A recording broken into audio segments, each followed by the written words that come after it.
Bismillahirrahmanirrahim.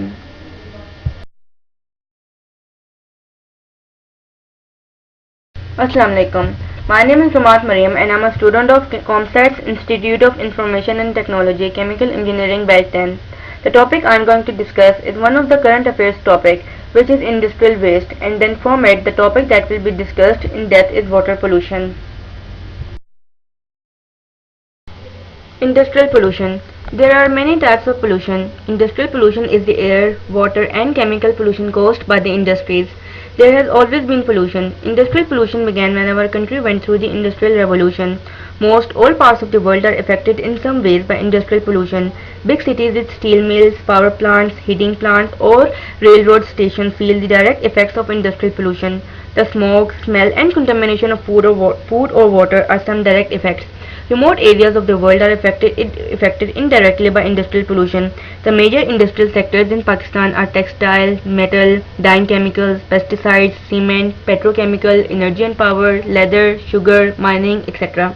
The typical hazards related to industry are noise, vibrations, greenhouse effect, radiation, chemicals, electromagnetic radiation, and microbiological and social problems like stress and fatigue. Toxic and hazardous waste in Pakistan are mainly the byproduct of the chemical and petrochemical dyeing industries. Industrial pollution is thought to be responsible for the health problems that people are experiencing in most parts of the Pakistan.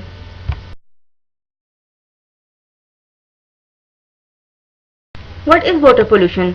There are many types of pollution in industrial pollution, and the one we are focusing is on water pollution. Water pollution problem is becoming a major problem in low-profile countries such as India, Pakistan, Bangladesh, etc. Water pollution is defined in many ways, such as water pollution is the contamination of water bodies such as lakes, rivers, oceans, and groundwater. Water pollution occurs when pollutants are discharged directly or indirectly into water bodies without adequate treatment to remove harmful compounds. Another definition is that water pollution is the discharge of wastewater from commercial and industrial waste into surface waters. To sum up the definition, water pollution is one or more substances that have built up in water to such an extent that they cause problems for animals or people. Categories of water pollution. Pollution can be categorized into two groups, point source water pollution and non-point source water pollution. Point source water pollution can refers to the contaminants that enters the waterway from a single identifiable source such as pipe or a ditch. If pollution comes from a single location such as a discharge pipe attached to a factory, it is known as point source water pollution. Now, non-point source water pollution. Pollution that has multiple sources is called non-point source water pollution. It refers to diffuse contamination that does not originate from a single discrete source.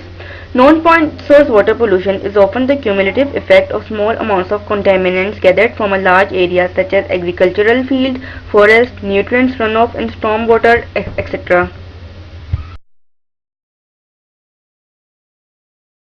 The photo on the left hand side shows point source water pollution which comes from a single well-defined place such as this pipe. The photo on the right hand side shows non-point source water pollution which comes from many sources. All the industrial plants alongside a river and the ships that service them may be polluting the river collectively. Types of water pollution. Water pollution has its many types. Here are some of the important ones. Surface water pollution.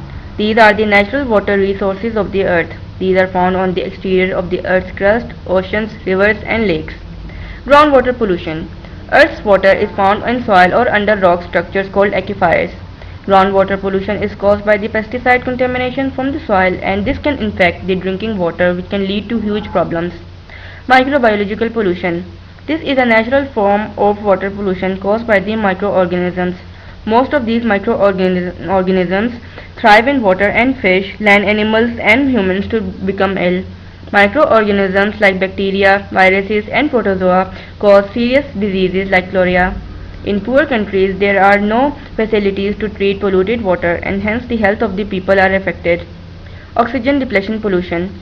Microorganisms that thrive in water feed on biodegradable substances. When a lot of biodegradable material is mixed with water, the number of microorganisms increase and utilize the available oxygen. This is called oxygen depletion. As oxygen levels in water are depleted, harmless aerobic microorganisms die and anaerobic microorganisms prosper. Major water pollutants. Water pollutants can be classified into several classes. First class. This class is the disease-causing agent. Examples of the agents are bacteria, viruses, protozoa, and parasitic worms that enter the sewage systems and untreated waste. Second class. It is the oxygen-demanding waste. Waste that can be decomposed by oxygen-requiring bacteria. When large populations of decomposing bacteria are converting these waste, it can deplete oxygen levels in the water. This causes other organisms in the water, such as fish, to die. Third class. It is the water-soluble inorganic pollutants, such as acids, salts, and toxic metals. Fourth class. Large quantities of these compounds will make water unfit to drink and will cause the death of aquatic life.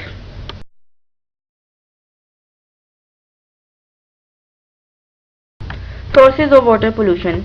Water pollution doesn't occur naturally. There are sources from where it has came from. Here are some of the major ones. Farming. Farms often use large amounts of herbicides and pesticides, both which are toxic pollutants. These substances are particularly dangerous to life in rivers, streams, and lakes where toxic substances can build up over a period of time. Farms also frequently use large amounts of chemical fertilizers that are washed into the waterways and damage the water supply and the life within it. Fertilizers can increase the amounts of nitrates and phosphates in the water, which can lead to the process of eutrophication. Business. Clearing of land can lead to erosion of soil into the river. Waste and sewage generated by industry can get into the water supply, introducing large organic pollutants into the ecosystem. Many industrial and power plants use rivers, streams, and lakes to dispose of waste heat. The resulting hot water can cause thermal pollution. Thermal pollution can have a disastrous effect on life in an aquatic ecosystem. As temperature increases, it decreases the amount of oxygen in the water, thereby reducing the number of animals that can survive there. Water can become contaminated with toxic or radioactive materials from industry, mine sites, and abandoned hazardous waste sites. Home. Fertilizers, herbicides, and pesticides used for lawn care and runoff and contaminate the waterway. Improper disposal of hazardous chemicals down the drain introduce toxic materials into the ecosystem. Causes of water pollution. There are many causes of water pollution. Here are some of the major causes that many people still faces today. Sewage. With over 8 billion people on the planet, disposing of sewage waste is a major problem. In developing countries, many people still lack clean water and basic sanitation. Sewage disposal affects people's immediate environment and lead to water-related illnesses such as diarrhea that kills 3 to 4 million children each year. Nutrients. Suitably treated and used in moderate quantities, sewage can be a fertilizer.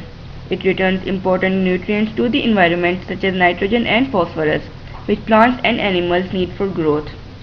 The trouble is, sewage is often released in much greater quantities than the natural environment can cope with.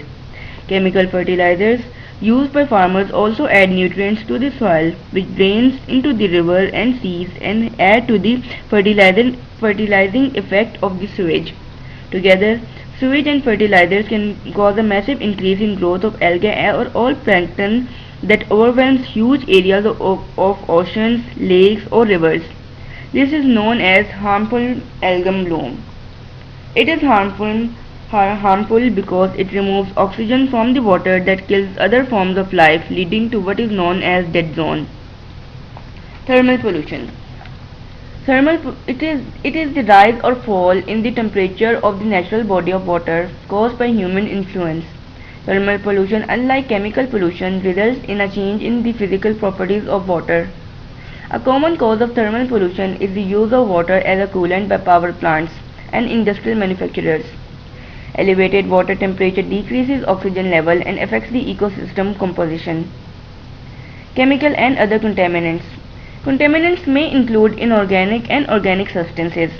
Organic water pollutants include detergents, food processing waste, and insecticides and herbicides.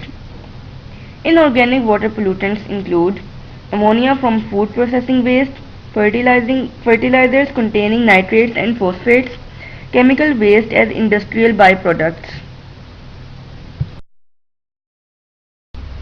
How can we detect water pollution? Water pollution is detected in labs where small samples of water are analyzed for different contaminants. Living organisms such as fish can also be used for the detection of water pollution. Changes in their behavior or growth shows us that the water they live in is polluted. Specific properties of these organisms can give information on the sort of pollution in their environment. Labs also use computer models to determine what dangers can be there in certain waters. They insert the gathered data into the computer and then the computer determines if the water has any impurities. This photo is a garbage collection boom in an urban area stream in Auckland, New Zealand.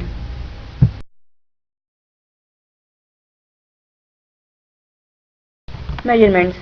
Water pollution may be analyzed through several broad categories of methods: physical, chemical, and biological. Most involve collection of samples followed by the specialized analytical test. Sampling of water for the physical or chemical testing can be done by several methods, depending on the accuracy needed and the characteristics of the contaminants. Sampling for biological testing involves collection of plants or animals from the surface body. Physical measurement. Common physical tests of water include temperature and solid concentration, like total suspended solids. Chemical measurement. Water samples may be examined using the principles of analytical chemistry. Frequently used methods include pH, biochemical oxygen demand, chemical oxygen demand, nutrients, metals, oils and grease, total petroleum hydrocarbons, and pesticides. Biological measurement. Biological testing involves the use of plants, animals, or microbiological indicators to monitor the health of an aquatic ecosystem.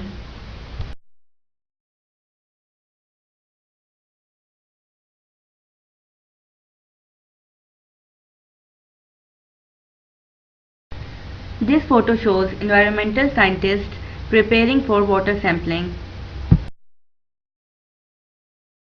Our role in the society. As we have already discussed different aspects of water pollution, and we also know that water pollution is the current affairs problem. But we can control this problem by playing our role in this society, such as reduce the amount of runoff that comes from your property, maintain your vehicle, minimize your use of fertilizers, pesticides and herbicides, replace your lawn and high maintenance plants with native plants, properly store and dispose of chemicals, pick up litter and properly dispose of trash. Life is ultimately about choices, and so is pollution. We can live with sewage strewn beaches, dead rivers, fish which are too poisonous to eat, or on the other hand side, we can work together to keep the environment clean so the plants, animals and the people who depend on it remains healthy. We can take individual action to help reduce water pollution, for example, by using environmentally friendly detergents, not pouring oil down drains, reducing pesticides and so on. We can take community action too by helping out on beach cleans or little pigs to keep our rivers and seas a little bit cleaner. And we can take actions at countries and continents such as to pass laws that will make water pollution harder and the world less polluted.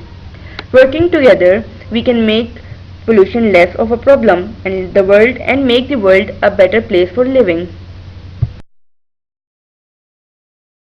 Last but not least, live a clean future.